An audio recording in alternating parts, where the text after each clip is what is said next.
cette résolution a un impact pour les prochaines étapes à venir. C'est-à-dire qu'en fait, Israël ne pourra pas invoquer une violation unilatérale du Hamas pour se défaire de cet accord de Trump.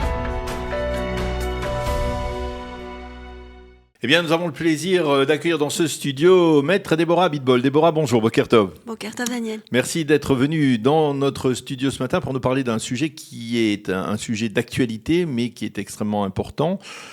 D'une certaine manière, on pourrait dire qu'on est peut-être passé à côté de l'importance du vote par le Conseil de sécurité de l'ONU la semaine dernière de cette fameuse résolution dans laquelle figure au moins une clause qui parle de la perspective de création d'un État palestinien. C'est une résolution qui a été votée par le Conseil de sécurité, pas à l'unanimité. Il y a eu 13 des 15 membres qui ont voté en faveur.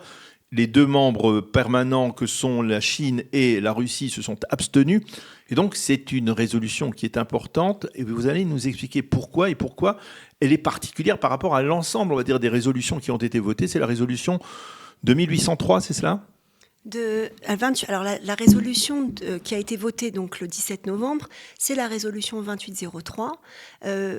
Disons qu'elle n'est pas vraiment passée inaperçue pour certains. En tout cas, l'alerte a été lancée et non pas par des membres qui sont non moins importants. C'est-à-dire que Yitzhak Gershon, qui est ancien commandant du Front intérieur, a lancé l'alerte en disant qu'il s'agissait d'une véritable menace pour Israël. Alors donc, pourquoi ? Alors pourquoi ? Effectivement. Je rappelle à nos auditeurs, si je n'ai pas mentionné dans l'introduction, que vous êtes avocate internationale et que vous êtes spécialisée dans ce genre de dossier. Alors effectivement, pourquoi cette résolution a un impact et risque d'avoir quand même certaines conséquences à l'avenir ? C'est que tout d'abord, comme on avait vu pour nos auditeurs, on sait que les résolutions, ou en tout cas en général, l'Assemblée générale vient souvent avec des résolutions, notamment des résolutions qui condamnent Israël, des résolutions qui viennent donner une orientation sur la politique au Moyen-Orient. Donc on a toutes sortes de résolutions, mais qui ne sont pas contraignantes. Vous vous rappelez que oui, bien sûr, on connaît la différence entre les contraignantes et les déclaratives, on va dire. Exactement. Donc, c'est des résolutions pour lesquelles, en fait, Israël prête peu ou prou d'attention, puisque il y a effectivement des recommandations de l'Assemblée générale, mais on avait toujours ce bouclier qui sont les États-Unis, et que qui impose un veto. Exactement. Donc, en général, les déclarations qui sont faites à l'Assemblée générale ne trouvent pas écho dans le cadre d'une mesure contraignante, puisqu'il y a souvent, et on l'a vu de façon redondante, le veto des États-Unis. Mais cette fois-ci, on parle du plan Trump lui-même. Donc, ce sont les Américains qui déposent la résolution. Exactement. Ça, c'est plutôt rare. Et là, effectivement, quelle a été notre volonté première ? Ça a été de la libération des otages, oui, puisque c'était la première condition du plan de Trump.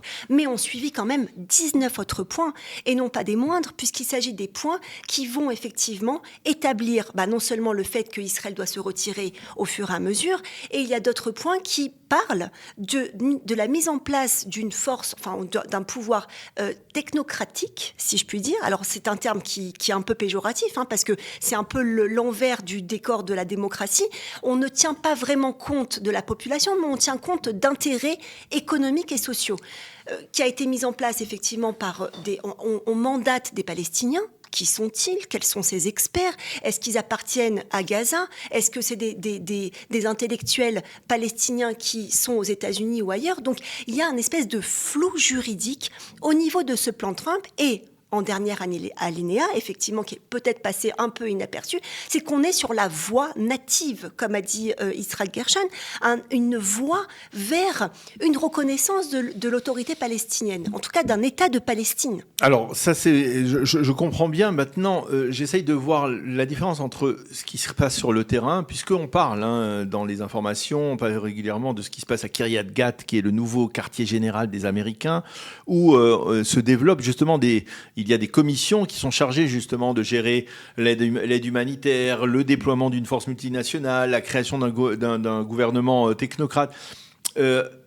En quoi cette résolution représente une problématique, on va dire, du point de vue israélien ? On va se limiter à cela. Alors c'est très simple, Daniel, c'est que il faut savoir également qu'il y a une espèce de conseil pour la paix. Entre guillemets, oui, comme c'est on ça. les connaît, C'est ce que Donald Trump dirige. C'est le Conseil de la paix que Donald Trump dirige officiellement.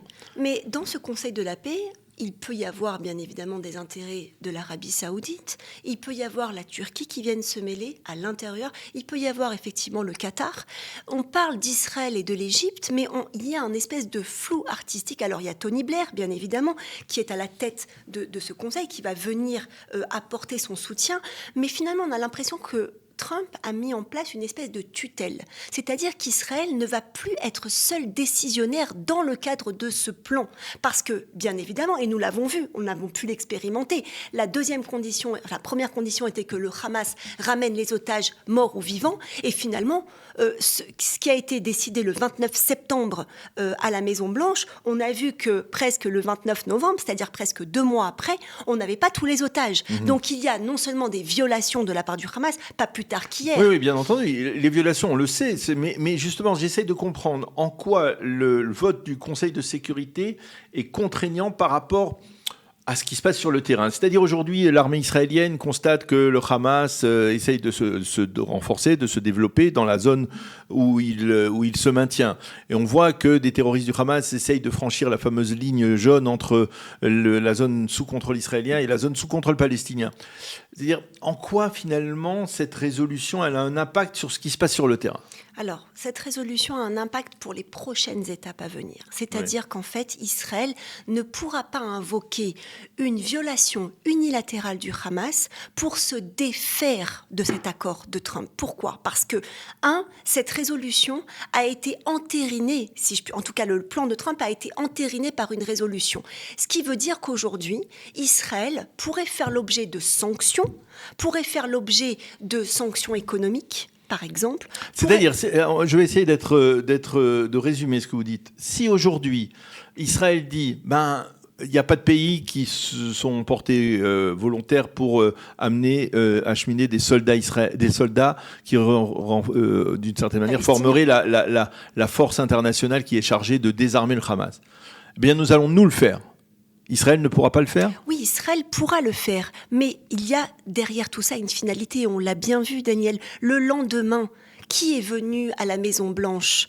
Le prince saoudien, qui a négocié un investissement de plus de 1 000 milliards. On sait bien évidemment qu'eux ont demandé à entériner ce plan. Oui, mais ce que je n'arrive pas à comprendre, c'est la différence. C'est-à-dire, le fait que cette résolution ait un caractère contraignant, c'est comment ça va se traduire sur le terrain si Israël n'est pas satisfait du fait que, il n'y a pas de force qui désarme le Hamas et qu'elle dit, moi je vais prendre mon initiative, je suis une force sur place, je vais désarmer le Hamas dans la zone où le Hamas se maintient.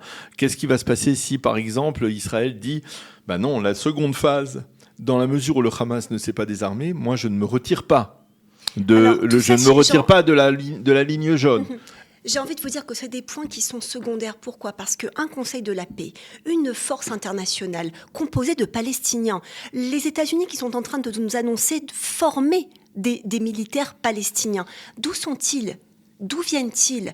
Quelle est leur idéologie ? Est-ce que leur idéologie, c'est « je suis palestinien et je garde ma terre et je ne suis pas contre que le Hamas participe à la vie à Gaza ?»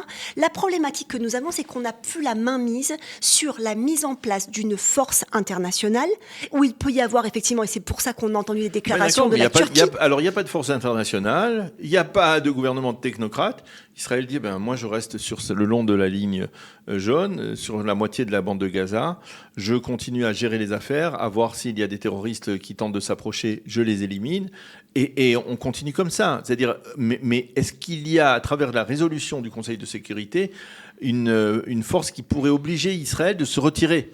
Il n'y aurait pas une force qui pourrait obliger Israël de se retirer, puisqu'effectivement, elle a le droit à se défendre et à se protéger. Ça fait partie des premiers principes du plan Trump. Mais en revanche, le fait d'avoir ouvert la voie sur la création d'un État palestinien, l'autorité palestinienne elle-même, qui est membre observateur, pourrait venir demander à exécuter les points du plan Trump, à savoir la mise en place d'un gouvernement, la mise en place d'une armée indépendante, Il n'est pas question d'une armée indépendante dans la résolution de l'armée. Une armée palestinienne indépendante, il n'en est pas question pour l'instant. En tout cas, on nous dit que si l'autorité palestinienne se réforme de l'intérieur, elle pourra prétendent justement à une certaine autonomie. Mais Israël pourra toujours dire, la réforme, il n'y a pas pour l'instant, il n'y a pas de véritable réforme au sein de l'autorité palestinienne. Même s'il y a une réforme, il faut que par exemple l'autorité palestinienne cesse de financer de verser des allocations aux familles des terroristes. Donc il y a énormément de conditionnements à ce que cet État palestinien puisse être envisagé. Il faut comprendre qu'aujourd'hui,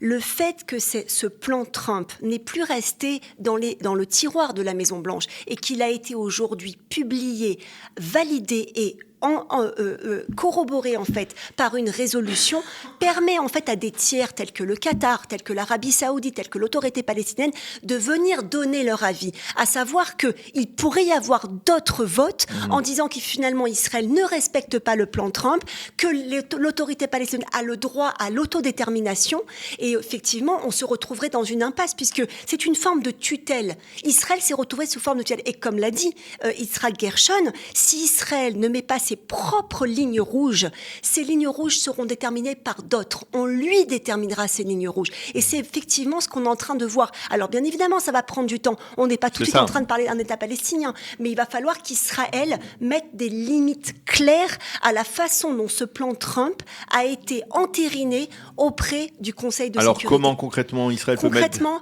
il va falloir qu'Israël reprenne en main effectivement la maîtrise du territoire de Gaza, qu'elle fasse valoir et par la Hasbara et par d'autres moyens, qu'effectivement elle doit être un acteur central de ce plan Trump et qu'elle doit être la seule sur le terrain à maîtriser. Effectivement, comme vous dites, si l'aide humanitaire est acheminée et que c'est toujours le Hamas qui vole l'aide humanitaire, il y a une problématique. Elle devra mettre en avant tous ces manquements en fait au plan de Trump pour peut-être au final faire tomber en désuétude ce plan parce qu'il ne peut pas forcément survivre avec une autorité palestinienne qui va rester dans la même configuration que celle qu'on connaissait auparavant.